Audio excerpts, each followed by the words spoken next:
નગર વિસ્તારનો આ વ્રજેશ્વરી કોમ્પ્લેક્સ છે ને ત્યાં સવારે 9 વાગ્યાની આસપાસ જે છે તે આગની ઘટના બની હતી।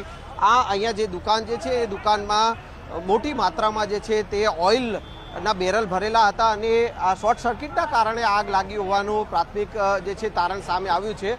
અને આ જે આગની વિકરાળ એટલું સ્વરૂપ હતું કે આસપાસની 18થી પણ વધુ દુકાનો જે છે તે આગની ઝપેટમાં આવી ગઈ હતી અને હાલ પણ અત્યારે આગ પર જે છે તે કાબુ મેળવવાનો પ્રયાસ કરવામાં આવી રહ્યો છે, કારણ કે આ 18 જેટલી દુકાનમાં આગ પ્રસરી છે। એના કારણે ફાયરના અધિકારીઓ અને ફાયરના જવાનો જે છે તે અલગ અલગ જે દુકાનો જે છે એ દુકાનોમાં જઈ અને ચેક કરી રહ્યા છે કે ત્યાં ક્યાંય આગ અત્યારે છે।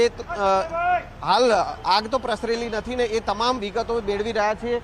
જે બેરલ જે રાખવામાં આવ્યા હતા ઓઇલના ને ત્યાં આગ અત્યારે મોટા અંશે કાબુ મેળવી લીધો છે, પરંતુ આગ પર કાબુ મેળવવા માટે મોટી માત્રામાં પાણી અને ફોર્મનો પણ ઉપયોગ કરવામાં આવ્યો હતો। આપણી સાથે કેટલાક વેપારીઓ જે છે આ વ્રજેશ્વરી કોમ્પ્લેક્સના વેપારીઓ છે કે જેઓની દુકાનોમાં પણ નુકસાન થયું છે।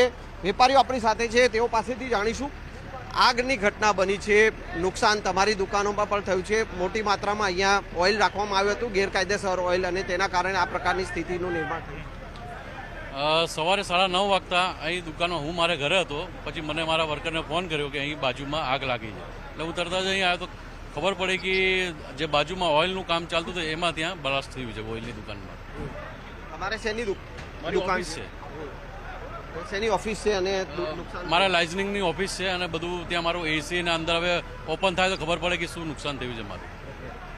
શું કહેશો, આ આગની ઘટના બની છે, આ પ્રકારનું ગેરકાયદેસર ઓઇલ રાખવામાં આવ્યું તો એના કારણે આગ પ્રસરી છે, કોમ્પ્લેક્સમાં ફાયરની પણ સુવિધા નથી? ફાયરની સુવિધા નથી એ વાત સાચી છે। ઓલરેડી અમે એમને ઓલરેડી જે સોલ્વન્ટના જે કરતા હતા એમને અમે એ કર્યું હતું કે તમે ફાયરનું એ પણ લઈ લો અને તમે ના કરો, કેમ કે આગળ જઈને ફ્યુચરમાં તકલીફ, અને એના પહેલાં થઈ પણ હતી અને ભાઈને અમે તાકીદ પણ કરી હતી પણ ભાઈએ ધ્યાન નહીં આપ્યું અને આજે જે બનાવ બન્યો આપની સામે જ છે। મારી દુકાનમાં અત્યારે એસી બળી ગઈ છે, બધું થઈ ગયું છે, હવે હું ઓપન કરી તો મને ખબર પડશે કે એમાં શું નુકસાન થયું છે।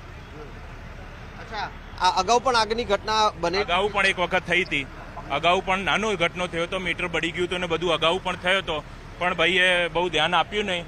પછી અમે કીધું કે ભાઈ તમે આ ના કરો તો સારું કે ખોટું આજુબાજુવાળાને હેરાન, આજે આ વસ્તુ બનાવ બન્યો ને તમારી સામે છે કે અમે બધા હેરાન થઈ ગયા છે બધા। આજે વેપારી છે, તમારે શેની અહીંયા દુકાન હતી અને શું? ફેબ્રિકેશનનું કારખાનું છે બાજુમાં અને આગ લાગી 9 વાગ્યે, મોટી માત્રામાં ઓઇલ અને કેરોસીન એ બધું એની દુકાનમાં હતું અને શોર્ટ સર્કિટથી આગ લાગી।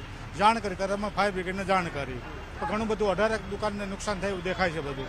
વેપારીઓએ તંત્રમાં રજૂઆત કરી છે કે આ વેપારી જે છે તે ગેરકાયદેસર આ રીતે ઓઇલ રાખે છે? અનેક વખત રજૂઆત કરી પણ હવે તેની રીતે ચલાવતો હતો। અધિકારીઓએ કોઈ કાર્યવાહી કરી ચૂક્યા છે અગાઉ જેને આપણે રજૂઆત કરી? લેખિત અમે કોઈ જાણ કરી નહોતી ક્યારેય। અગાઉ આગની ઘટના બની તેમ છતાં એને